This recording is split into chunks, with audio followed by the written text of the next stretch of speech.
సభాధ్యక్షులు పెద్దలు మిత్రులు నారగోని గారు, పూర్ణచంద్రరావు గారు, మా పాత ఫ్రెండ్, మీ అందరికీ పూర్ణచంద్రరావు గారు ఇప్పుడు నాయకుడిగా వచ్చాడు, కానీ ఆయన అద్భుతంగా పాటలు పాడతాడు, చాలా చక్కగా పాటలు పాడతాడు ఆయన.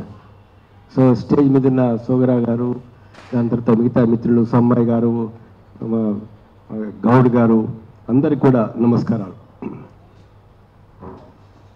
మన తెలంగాణ సంస్కృతి సాంప్రదాయాల్లో మనం ఎదుటివారిని గౌరవించడం, మహిళల్ని గౌరవించడం, అదేవిధంగా ఒకరి మధ్య ఒకరికి ఒక మంచి సంబంధాలు అనేది కొనసాగుతూ ఉంటాయి. భౌతికంగా దాడి చేయాలి అనేటటువంటి ఆలోచనే అది చాలా దుర్మార్గమైన ఆలోచన.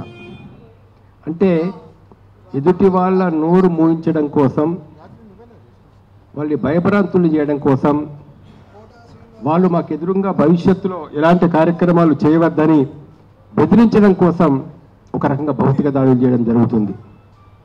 లేదా వీళ్ళ ప్రభావాన్ని మేము ఎదుర్కోలేము, మాటలతో ఎదుర్కోలేము, ఆర్గ్యుమెంట్లో గెలవలేము అనుకున్న పరిస్థితుల్లోనే ఈ భౌతిక దాడులు జరుగుతాయి. ఏది ఏమైనా భౌతిక దాడికి పూనుకోవడం అనేటటువంటిది కవిత గారు చేసినటువంటి పెద్ద పొరపాటు. ఆ ఆలోచనే బీఆర్ఎస్ శ్రేణుల యొక్క ఆలోచన ఏదైతే ఉందో, మేము మల్లన్న గారి ఆఫీస్ మీద దాడి చేస్తాము, అక్కడ ఫర్నిచర్ అంతా కూడా మేము చెడగొడతాము, ఈ యొక్క ఆలోచనే ఒక దుర్మార్గమైనటువంటి ఆలోచన. దీన్ని తెలంగాణ ప్రభుత్వం, తెలంగాణ ప్రజలు ఎంత మాత్రం సహించరని చెప్పేసి మేము భావిస్తున్నాం. భవిష్యత్తులో ఇలాంటి వాటికి పూనుకోవద్దని కూడా వాళ్ళకి మేము చెప్తా ఉన్నాం. ఎందుకంటే ఒకరు దాడి చేస్తే ఇంకొకరి దాడి చేయొద్దు అని చెప్పేసి చెప్పేటటువంటి అవకాశం ఉండదు. ఇద్దరు కూడా ఒకళ్ళ మీద ఒకళ్ళు ఫిజికల్ అటాక్స్కి పూనుకుంటే మరి పరిస్థితి ఎట్లా ఉంటుంది, అది మనం ఊహించలేం పరిస్థితి. కాబట్టి ఇప్పటికైనా ఒక ఆలోచనతో వాళ్ళు ఎదగాల్సిన అవసరం ఉంది.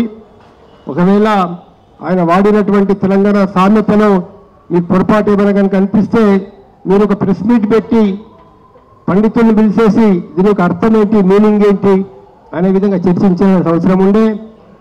మామూలుగా బాగా కరెక్ట్గా తెలిసినటువంటి వాళ్ళని లేదా తెలంగాణలో ఉన్నటువంటి పాత పెద్దల్ని కనుక మాట్లాడితే ఏంటి సంస్కృతి, ఏంటి సాంప్రదాయం మనది, ఏంటి మనం కంచం పొత్తు అంటే ఏంటిది అనే విధంగా మాట్లాడితే, మీ ఇంట్లో భోజనాలు జరిగితే మేము వచ్చే అవకాశం లేదు, మీకు మాకు పెళ్ళిళ్ళు ఉండవు, మీకు మాకు మీ అమ్మాయిని మేము చేసుకోవడం కానీ మా అమ్మాయిని మీరు చేసుకోవడం కానీ ఉండదు, పెళ్ళిళ్ళు ఉండవు మీకు మాకు మధ్య అని ఆ కాలంలో అప్పుడున్న పరిస్థితుల లోపల వచ్చినటువంటి సామెతది.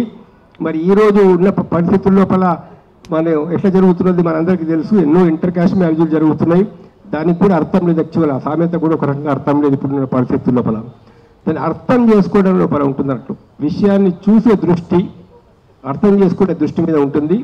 సరైనటువంటి విధంగా అర్థం చేసుకొని మీరు తెలంగాణ సాంప్రదాయాల్ని, తెలంగాణ సంస్కృతిని, తెలంగాణ నాగరికతను, తెలంగాణ మనోభావాలకు అనుగుణంగా, ప్రజల మనోభావాలకు అనుగుణంగా ఉండాలని చెప్పేసి కోరుతా ఉన్నాము.